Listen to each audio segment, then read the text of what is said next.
Maka Albani menulis kitab sifat-sifat sholatnya Rasulullah. Nah, seolah-olah ini umat ini 1300 tahun itu belum ada yang bisa sholat, baru dia aja yang bisa sholat. Nah, itu kan jadi rusak kalau begitu itu. Dan ini adalah merupakan tipu muslihat orang-orang ahli batil, orang-orang kafir untuk merusak umat. Faman adzlamu mimman kadzaba 'ala Allah.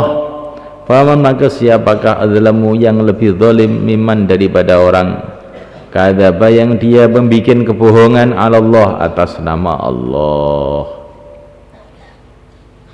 Bikin kebohongan atas nama Allah itu bagaimana? Ya mengatakan Tuhan itu 3, Tuhan itu 2, Tuhan itu ini, atau Tuhan mengharamkan ini, Tuhan mengharamkan itu, padahal tidak berdasarkan wahyu dari Tuhan.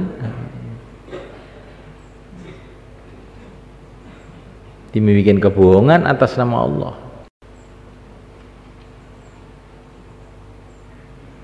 Maka perkara itu kalau sudah ada urusan dengan agama, hati-hati. Kamu mengatakan halal haram, kalau nggak jelas betul hujahnya, jangan kamu mengatakan. Urusan akidah, sifat-sifat Tuhan, nama-nama Tuhan, kalau kamu tidak tahu betul, jangan. Nanti itu kita jadi sangat dolim nanti. Oleh karena itulah para ulama itu saking hati-hatinya umat ini dibimbing. Kalau kamu mengatakan hal haram ini loh, ikut Al-Imam Syafi'i, Al-Imam Malik, Abu Hanifah ini, supaya kamu tidak membikin kebohongan atas nama Allah. Orang baca Quran tapi nggak paham isinya, akhirnya mengharamkan, menghalalkan sesuatu, itu nanti bikin kebohongan juga atas nama Allah. Padahal itu saking bodohnya dia tidak paham. Maka untuk memahami ini perlu lewat ulama-ulama yang ahlinya sehingga nggak keliru.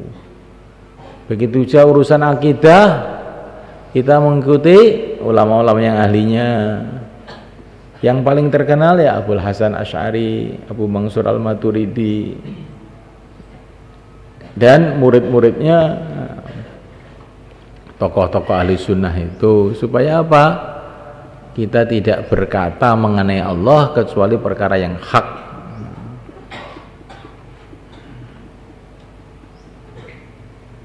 Ini ulama-ulama itu mengikuti madhab-madhab, mengikuti imam-imam karena saking hati-hatinya, bukan saking bodohnya, saking hati-hatinya. Nah, orang-orang yang tidak mau mengikuti madhab-madhab itu orang yang sembrono, orang yang asal-asalan dalam berpikir. Itu madhab-madhab, baik-baik madhab fikih atau urusan akidah, itu sudah dipikirkan, sudah diteliti ulang-ulang oleh ribuan ulama, 1000 tahun lebih ya.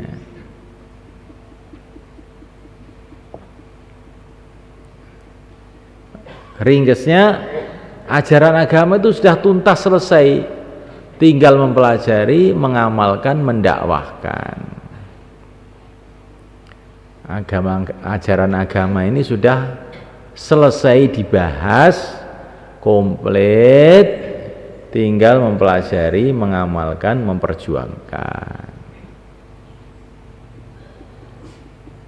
Kalau orang Wahabi kan nggak begitu. Ini urusan sholat ini belum tuntas ini.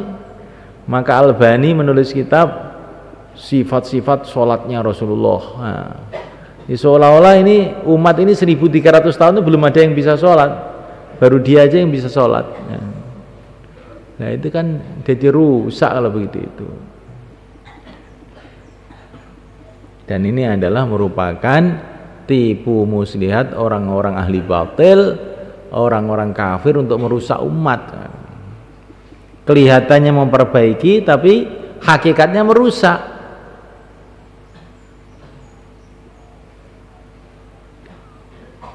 Imam Bukhari sudah neliti hadis, sudah dimufakati ulama ini lurus, Albani datang. Ini keliru. Oh. Jadi ulama-ulama selama 1000 tahun tuh nggak ada yang tahu baru kamu. Repot ini kamu ini. Kalau hadis-hadis itu masih mungkin orang awam nggak begitu terpengaruh, nggak ngerti masih orang awam. Tapi kalau sudah masalah sholat, dianggap ulama-ulama nggak tahu mengenai sholat. Baru tahun 1400 ini ditemukan cara sholat yang benar. Nah, itu apa nggak orang gila itu? Lagi-lagi ada orang Salafi datang ke Indonesia, katanya jadwal waktu sholat itu nggak benar di Indonesia ini. Jadi orang Indonesia 500 tahun sholatnya nggak sah semua itu. Insya Allah itu kok tolol sangat gitu.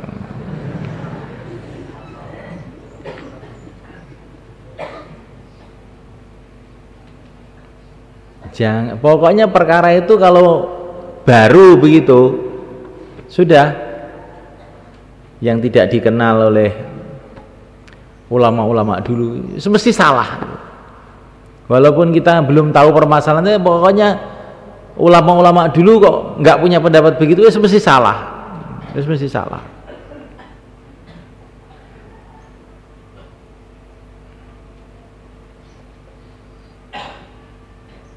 Ya itu tabligh itu dulu juga tidak ada, sekarang kok ada. Katanya kok benar, gimana Pak Kiai? Nah, tabligh itu sejak Nabi ada atau siapa yang nggak ada, mengatakan nggak ada itu. Cuman sekarang ini tertib-tertib bagaimana mengusahakan kembali dibikin kurikulum yang baik, itu aja loh. Ini bukan hal baru tabligh itu. Seperti pesantren Al-Fatah itu dulu kan nggak ada toh, terus ada apa itu terus mesti salah, ya enggak. Pesantrennya baru tapi isinya lama. Dakwah itu ya barang baru namanya, tapi isinya lama, ya sholatnya seperti sholatnya orang-orang dulu itu, Qur'annya ya Qur'annya orang-orang dulu itu, wudunya ya wudu orang dulu, tidak bikin wudu sendiri, tidak bikin syariat sendiri, tidak.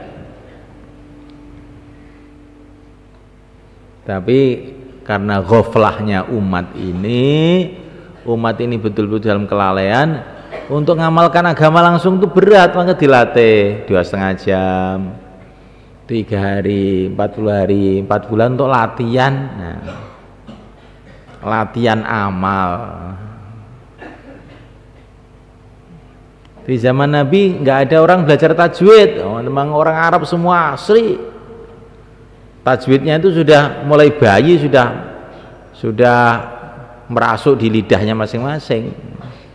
Nggak perlu belajar tajwid.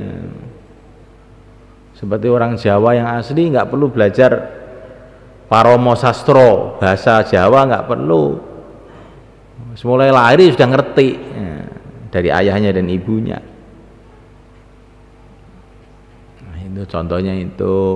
Ini sebetulnya barang wadih, tapi saya ulang-ulang biar kita ini punya pemikiran yang lurus. Balik kamu mau dakwah nanti bisa menjelaskan kepada umat. Karena orang-orang yang bikin rusak itu seenaknya aja ngomong itu. Yang bikin perpecahan ini madhab-madhab ini loh. Ada Syafi'i, ada, kalau satu aja Quran hadis itu ya mesti bersatu. Ngomongnya sopo. Orang Wahabi itu katanya Quran hadis kok yo. Bin Bas punya aturan sendiri, Albani punya aturan sendiri, Musaimin punya aturan sendiri. Bahkan setiap tempat, setiap ada orang Wahabi situ nanti jadi mustahid semua, engkel-engkelan sendiri. Yang bikin pertengkaran itu bukanlah mazhab, yang bikin pertengkaran itu adalah nafsu orang. Orang yang tidak hatinya kotor, cinta dunia, cinta kewibawaan, cinta pengaruh, itu yang bikin masalah, bukan mazhab bikin masalah. Sejak zaman sahabat juga ada perbedaan pendapat, nggak ada masalah.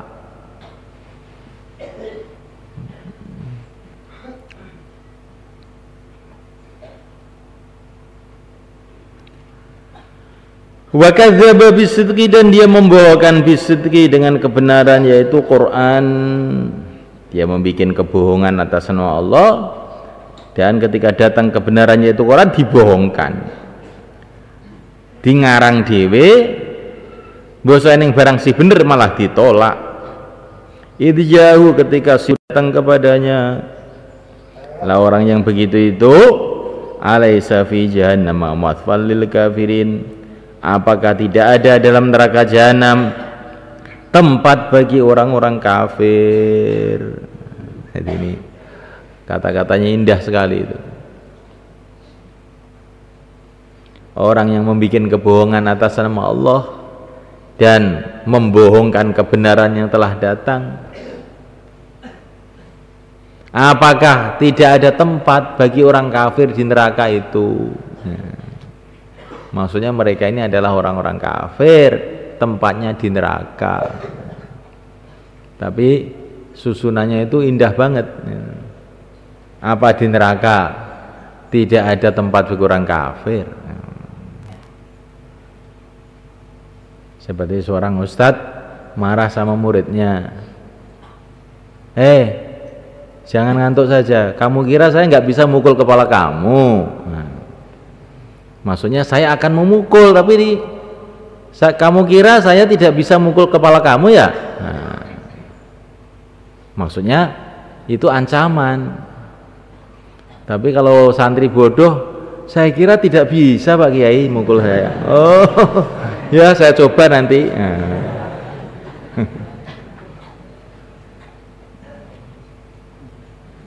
Jadi ini namanya sastra, berbahasa yang indah.